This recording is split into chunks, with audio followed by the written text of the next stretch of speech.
बिस्मिल्लाहिर्रहमानिर्रहीम। अस्सलाम वालेकुम। मैं हूं अदनान खान और आज की इस वीडियो में हम थोड़ा सा डिस्कस करेंगे कि किसी भी शख्स पे कोई प्रेशर डाल के, कोई धमकी दे के जो कत्ल करवाया जाता है, कत्ल करने वाला कोई और होता है लेकिन पीछे उसको धमकाने वाला, प्रेशर डाल के कत्ल करवाने वाला, तो उसमें दोनों को क्या सज़ा हो सकती है, कानून इस बारे में क्या कहता है।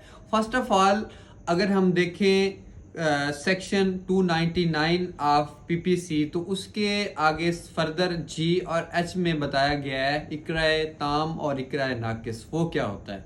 इकराए ताम जो होता है वो ये होता है कि किसी भी शख्स पर प्रेशर डालना, कोई ऐसी धमकी देना जिसमें इररिपेयरेबल लॉस हो, मतलब कि उसकी डेथ की धमकी देना, बच्चा अगवा करना, उसकी मतलब मैं उसका बाजू तोड़ दूंगा, मैं कोई भी ऐसा लॉस करने की धमकी देना, प्रेशर डालना कि जो रिपेयरेबल ना हो, वो चीज़ वापस ना आ सकती हो, शदीद किस्म का जो प्रेशर होगा वो इकराए ताम में आएगा। अगर इस तरह का कोई सवेयर प्रेशर है, कोई इंतहाई शदीद प्रेशर है, उसमें आके कोई बंदा कत्ल करता है तो उसमें उसकी क्या सज़ा है, और जो इसकी सज़ा है वो सेक्शन 303 ऑफ पीपीसी तज़ीर पाकिस्तान के सेक्शन 303 में बताई गई है कि जब इकराए ताम हो और कत्ल कमिट हो, तो जो कत्ल करने वाला होता है और जो पीछे प्रेशर डालने वाला होता है उनको क्या सज़ा होगी। तो इस सेक्शन के मुताबिक जो प्रेशर में आके, शदीद किस्म के प्रेशर में आके कोई कत्ल करता है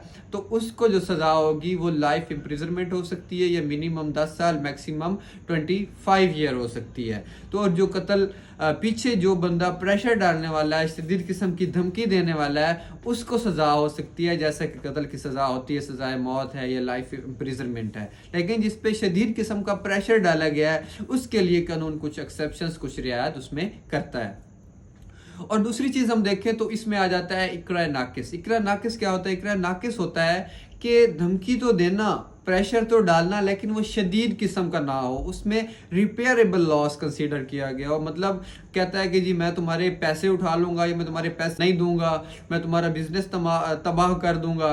तो इसमें चीज़ें रिपेयरेबल हैं, मनी भी आ सकते हैं, वो पता नहीं बिजनेस तबाह कर भी सकता है, नहीं कर सकता, और आपने उसकी छोटी सी बात पे आके कोई कत्ल कर दिया, तो इसमें सज़ा क्या हो सकती है? एक छोटी सी बात पे, थोड़े से प्रेशर पे आप आके, आपका जबकि रिपेयरेबल लॉस है, वो भी कुछ चांसेस होते हैं कि वो कमिट हो या ना हो। तो ऐसे कोई आपको शुगर में कह दे कि कत्ल कर दो, नहीं तो मैंने ये कर देना, वो कर देना, और आप जाके कोई बंदा मार देते हैं, तो इसमें आपको क्या सज़ा हो सकती है? तो जो बंदा इसमें प्रेशर डालने वाला होता है उसको सज़ा होगी मिनिमम 10 साल, और जो कत्ल करने वाला होगा, जो थोड़े से प्रेशर में आके कत्ल करेगा, जज साहब को कहेगा मेरे ऊपर प्रेशर था, जज साहब कहेगा क्या प्रेशर था? तो क्या प्रेशर था?